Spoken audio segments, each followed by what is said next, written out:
बिस्मिल्लाहिर्रहमानिर्रहीम। लाखों करोड़ों दरूद खातमुन नबीयीन नबी अकरम सल्लल्लाहु अलैहि वसल्लम पर और उनकी आल पर।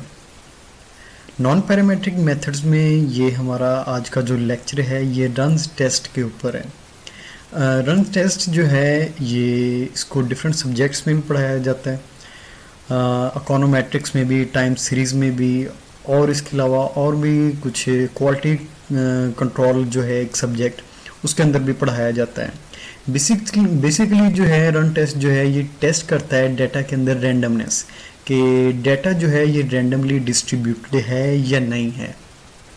अगर आपको याद हो तो आपने प्रीवियस टी टेस्ट, जी टेस्ट, एफ टेस्ट या अनोवा वगैरह पढ़े होंगे। तो जब भी ये टेस्ट आप पढ़ते हैं तो उसकी अजम्पशंस भी कुछ पढ़ते हैं। अजम्पशन टी की भी हैं, जी की भी हैं, एफ टेस्ट की भी हैं, अनोवा की भी हैं।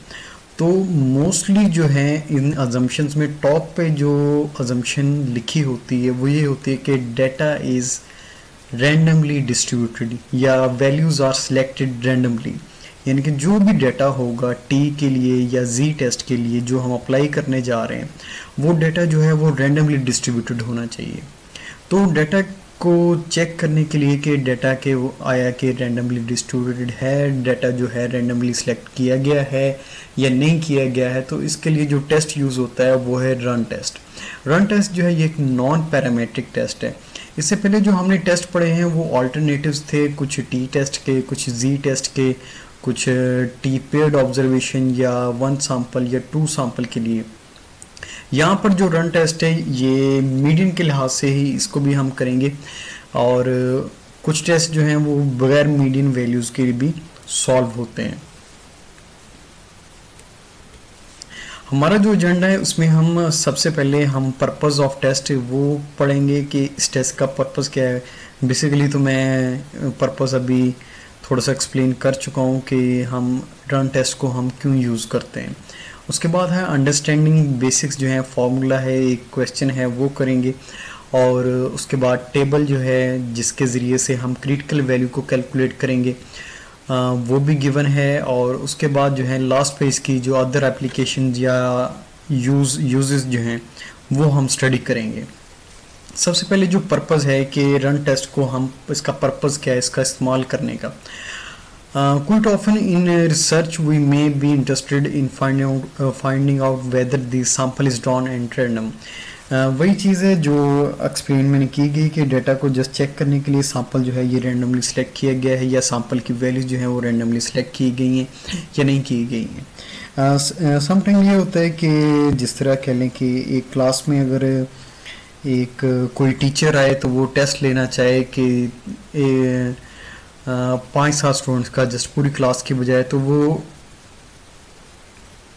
अगर वो एक साइड से 5 बच्चों को इकट्ठा सिलेक्ट कर ले तो एक रैंडमली सिलेक्शन नहीं होगी। अगर वो रैंडमली कोई एक फ्रंट से, कोई मिडल से, कोई लास्ट से, इस तरह अगर सिलेक्शन की जाए तो ये रैंडमली होगी। हमें टेस्ट के ज़रिए से यही चीज़ हमने देखनी है कि डाटा जो है जो सिलेक्शन जो हुई है ये आया कि वाकई रैंडमली हुई है या नहीं हुई है।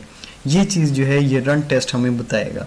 यहाँ पर जो है हम 1 सैंपल रन टेस्ट करेंगे, और उसके बाद आपको मैं 2 सैंपल रन टेस्ट भी बता दूंगा।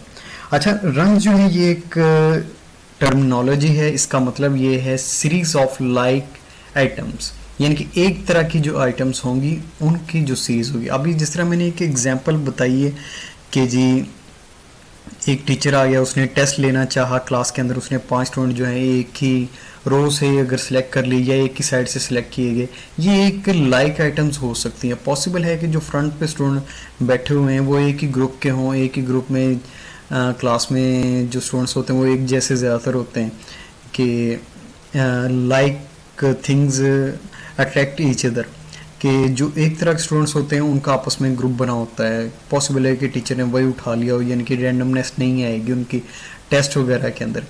इसी तरह जो है अगर एक ये जो एक उसने ग्रुप सेलेक्ट किया ये एक रन है, क्योंकि ये इसके अंदर सारे बंदे जो हैं एक तरह के हैं। लेकिन अगर वो एक बंदा फ्रंट से या 2 बंदे फ्रंट से, 2 बैक से, 2 मिडल से सिलेक्ट करे तो ये एक तरह के 3 रन बन सकते हैं। 3 रन बनते हैं। 2 यानी कि फ्रंट से जो है वो एक अलग दुनिया के बंदे होंगे, जो बैक बेंचर्स हैं वो अलग दुनिया के बंदे हैं, जो मिडल में बैठे हैं वो एक एवरेज पॉसिबल है कि एवरेज स्टूडेंट्स हो। मतलब ये है कि इनके दरमियान जो है अब थोड़ी सी डिसिमिलैरिटी आ गई या रैंडमनेस आ गई है। तो इस चीज़ को हम रन का नाम देते हैं कि जहाँ पर जो है आइटम्स जो हैं, यहाँ पर जो इवेंट्स हैं, जहाँ पर जो वैल्यूज़ जो हैं वो एक जैसी हों, तो उसको हम रन कहते हैं।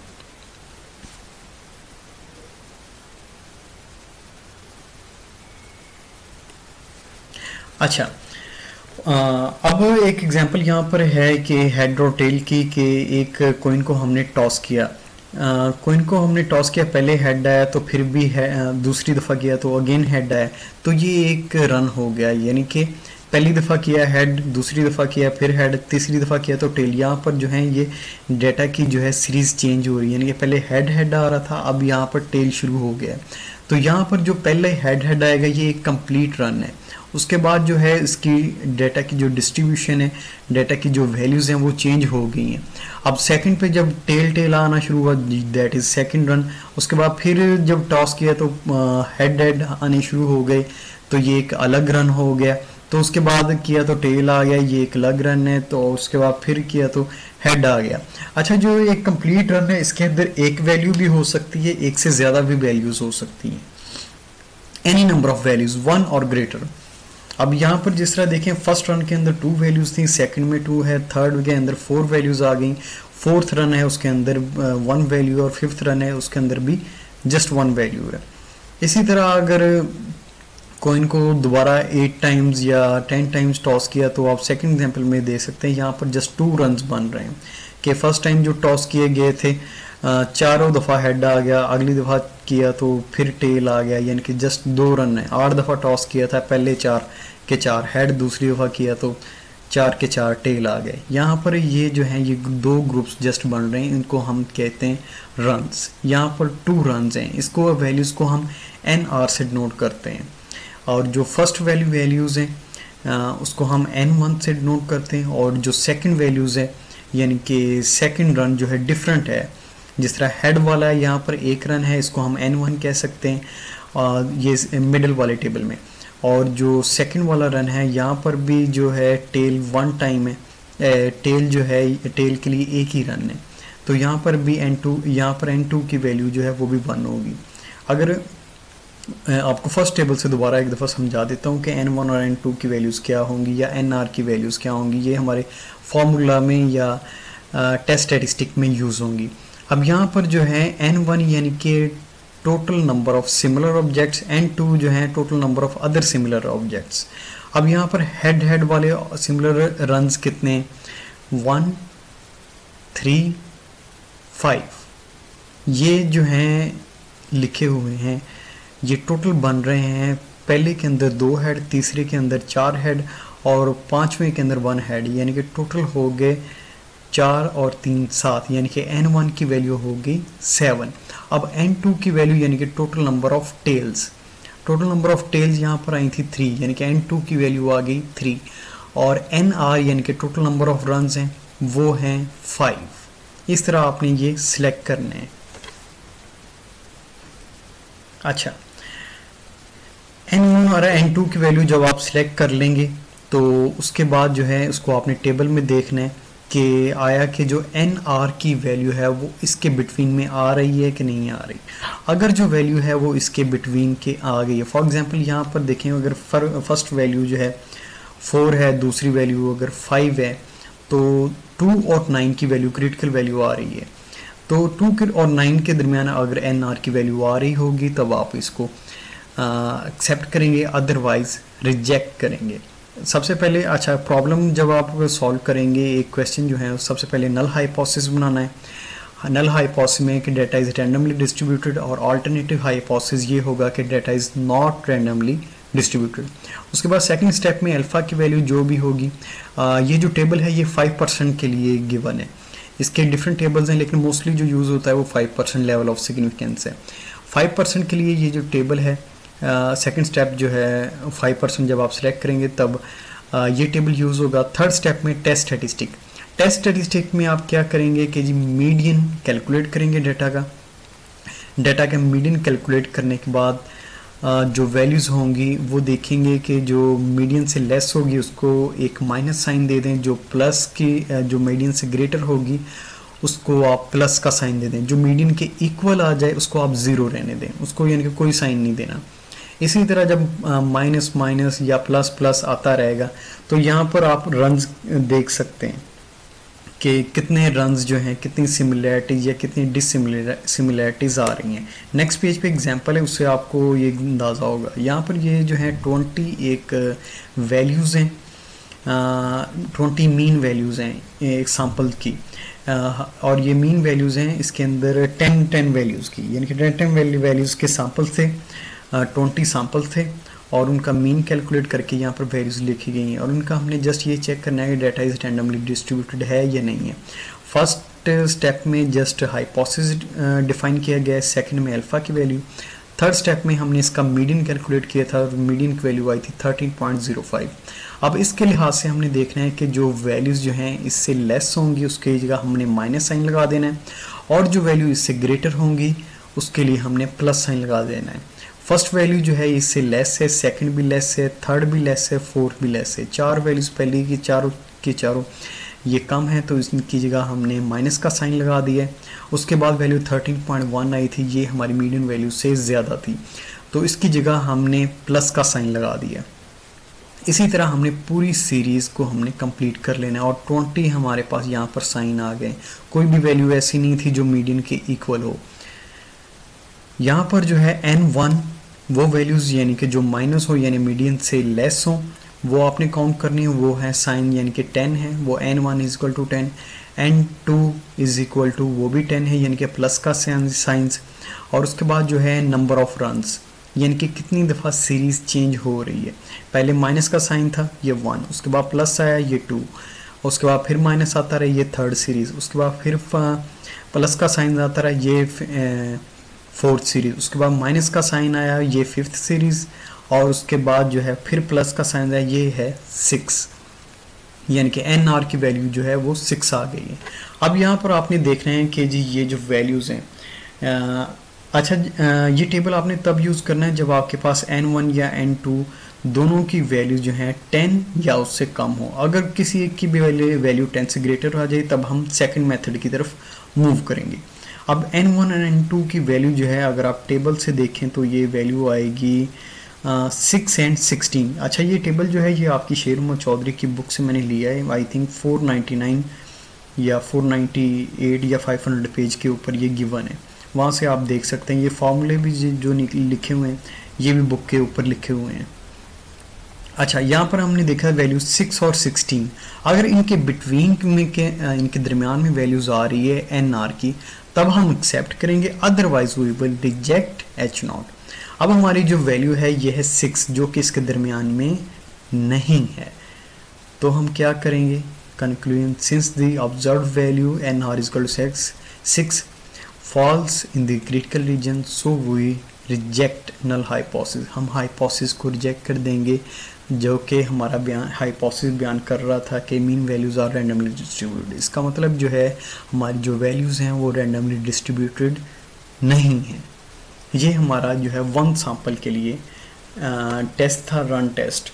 इसके अंदर हमने ये देखा कि जो वैल्यू जब n से लेस होंगी तब हमने 10 से लेस होंगी 10 या इससे लेस होंगी तब हमने कैसे कैलकुलेट करना है। अदरवाइज़ अगर आपकी वैल्यूज़ 10 से ग्रेटर हो जाएं तब आपने ये वाला फार्मूला नीचे जो लिखा हुआ है ये आपने यूज़ करना है म्यू। और अच्छा इसके साथ ही बल्कि आप फार्मूला यहाँ पे लिखें, ये z is equal to N R minus mu R divide by sigma R. मैं रिपीट कर रहा हूँ एक दफ़ा फिर, z is equal to N R minus mu R divide by sigma R, यानी कि z का एक फार्मूला z स्टैटिस्टिक बन जाएगा। अच्छा ये z का फार्मूला आपने कैलकुलेट करना है और एन आर की वैल्यू आपने सेम उसी तरह जिस तरह यहाँ पे कैलकुलेट की गई थी उसी तरह आपने कैलकुलेट करनी है। और उसके बाद जो है जो म्यू आर की वैल्यू जो है ये आपने इस तरह से कैलकुलेट करनी है। ये आपने तब फार्मूला यूज़ करना है जब आपकी वैल्यू जो है 10 से ग्रेटर हो जाए। कोई भी n1 की या n2 की वैल्यू, कोई भी वैल्यू ग्रेटर हो जाए फिर आपने जो है डायरेक्ट टेबल यूज़ नहीं करना, फिर आपने म्यू आर और सिग्मा आर कैलकुलेट करने। n1 की वैल्यू जो भी होगी 11 12 वॉट एवर, और n2 की भी वैल्यूज़ दोनों फार्मूलाज में आपने पुट करके दोनों की वैल्यूज़ को कैलकुलेट करना है, और उसके बाद इसको z की वैल्यू में कैलकुलेट करना है। z की वैल्यू जब वो आपके पास आएगी उसको आपने z के टेबल से कंपेयर करना है। फॉर एग्जांपल अगर z की 5% लेवल ऑफ सिग्निफिकेंस की बात हुई थी तो आपने यहाँ पर अगर जो है z स्टैटिस्टिक की वैल्यू अगर आपके पास 5 आई है तो उसको आपने कंपेयर करना है 5% z वैल्यू जो कि टेबल के अंदर है। टेबल के अंदर जो z की वैल्यू होगी वो 1.96 होती है फॉर 5% लेवल ऑफ सिग्निफिकेंस। तब आपने इस टेस्ट स्टैटिस्टिक की वैल्यू को z क्रिटिकल वैल्यू से कंपेयर करना है एंड देन रिजेक्ट और एक्सेप्ट योर हाइपोथेसिस। उसके बाद इसकी अदर एप्लीकेशन, अच्छा जिस तरह आपको मैंने बताया गया था कि जो नॉन पैरामीट्रिक मेथड हैं ये मोस्टली जो है नॉमिनल या ऑर्डिनल वेरिएबल्स के लिए यूज़ होते हैं, और नॉमिनल और ऑर्डिनल में भी नॉमिनल वेरिएबल्स के लिए ज़्यादा ये सूटेबल या ज़्यादा ये यूज़ होते हैं। तो फर्स्ट इसकी एप्लीकेशन यही है कि रन टेस्ट जो है ये डेटा की रैंडमनेस को चेक करता है, और ये रैंडमनेस उन वेरिएबल की जो डिचोटॉमस वेरिएबल्स हों। अच्छा डिचोटॉमस वेरिएबल अगर आपको याद नहीं तो मैं आपको बता देता हूँ, ये ऐसे वेरिएबल्स होते हैं जिनका जो फाइंडिंग्स जो हैं वो जस्ट 2 हों, उनके ऑप्शन जो हैं वो 2 हों। For example male, man and women, married and single, just 2 option. एक बंदा आपसे पूछता है कि आप मैरिड हैं या सिंगल हैं, आपके पास 2 ही ऑप्शन हैं, आप या सिंगल हैं या तो मैरिड हैं। थर्ड ऑप्शन आपके पास अगर कोई नहीं है तो दिस इज़ डिचोटॉमस वेरिएबल या डिचोटॉमस ऑब्जर्वेशन। इसके अलावा high, low, increasing, decreasing, yes, no, head, tail, 2 observation जिसमें हो यानी कि डिचोटॉमीज। इस तरह के जो वेरिएबल्स हों उनकी रैंडमनेस को चेक करने के लिए रन टेस्ट जो है this is the most suitable test. In time series analysis में भी हम एरर्स जो हैं रेजिडुअल जो हैं उनकी डिस्ट्रीब्यूशन को मॉडल्स के अंदर या इकोनोमेट्रिक्स जिस तरह के हमने लास्ट सेमेस्टर में पढ़ा था उसके अंदर हम एरर की डिस्ट्रीब्यूशन को या चेक करने के लिए भी रन टेस्ट का हम यूज़ कर सकते हैं। इसी तरह third step it is highly useful in checking the randomness of residual in regression और time series and forecasting models. Okay, finding out the randomness और defective item in the quality control. Quality control एक subject है, उसके अंदर जो है हम items जो हैं एक मशीन से जो निकलती हैं या तो डिफेक्टिव होती है या तो नॉन डिफेक्टिव होती है, तो उस डेटा के लिए भी हम रन टेस्ट को हम यूज़ कर सकते हैं।